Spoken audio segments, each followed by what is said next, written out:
Pagkatapos ka namin kumain mga mi, eto nag-aura-aura lang muna kami dito sa may maliit nilang hanging bridge dito sa may island.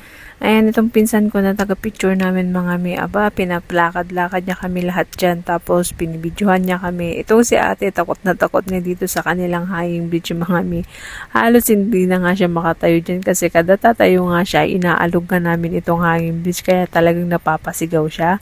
Pagkatapos nga ni ate, ang sumunod nga ay itong si ate princess naman. Tapos ayan, feel na feel ng ate ang paglalakad dito sa kanilang hanging bridge. Tapos kasama nga namin itong hipag ko, tapos itong pinsan ko nga na taga-video. Nung tapos na nga niya kaming ma-videohan mga mi, siya naman yung sumunod. Ang galing lang talagang mag-take ng picture at saka ng mga video nitong pinsan ko mga mi. Talagang bilib na bilib kami kapag nga siya yung nag-take ng picture kasi talagang kuhang-kuha niya yung mga anggulo. Pagkatapos nga namin mag-picture-picture doon sa may hanging bridge mga mi, tapos nag-video-video, bumaba na nga ako at pinuntahan ko na sila Daddy Jeff dito at nagsiswimming na nga sila.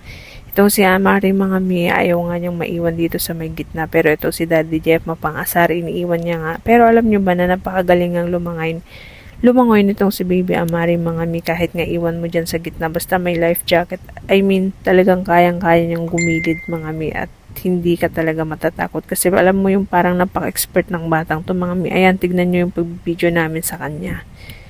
Ayan, binibitawan na nga dyan si Daddy Jeff, pero itong si Amari nga ipabebe, kunwari hindi nga marunong. Pero alam niyo mga mi, pagka binitawan mo nga yan at aantayin mo lang siya sa gilid ay talagang kayang-kaya nga niya.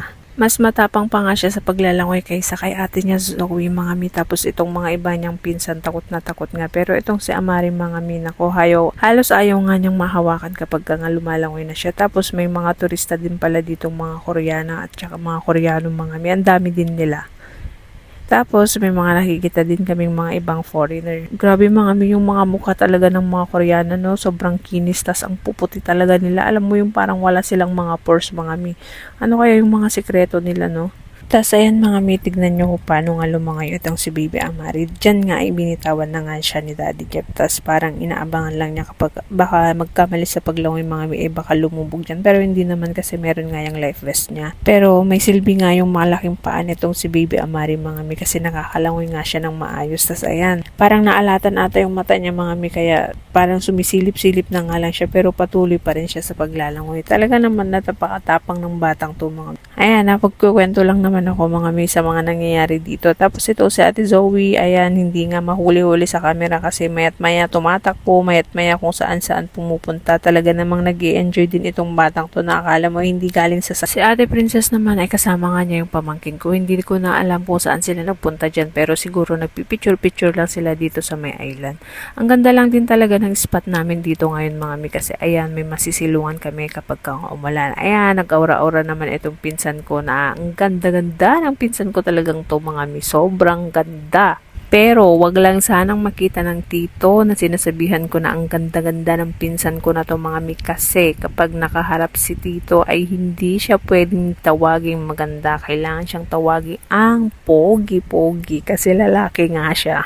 Tapos ewan ko kung sino itong babaeng to na lumalapit nga kila Daddy Jeff. Tapos tignan nyo naman itong mga braso niya. Ang lapad-lapad pati nung likod niya. Lang mga mi ako na yan. Laki nga ng tinaba ko mga mi. Kung mapapansin nyo nga yung mga braso ko dyan. Grabe, ang lalaki, ang macho-macho, napakataba, ang sexy, charis. Talaga mo naman na kailangan mo nang mag-diet, Mami Lenlen, kasi maawa ka na sa mga braso mo na ang lalaki, mas malaki pa kay Daddy Jeff. Ang hirap-hirap naman kasing mag-diet talaga mga mi at magpapayat. Lalong-lalo na nasa bahay ako lagi yung nagluluto, hindi naman maiiwasan na hindi ko titikman kasi yung mga pinagluluto ko mga mi. At ito pala yung video din ng pamangkin ko mga mi. Ayan, pak. Op, pak. Kending mo daw, sabi ni kuya.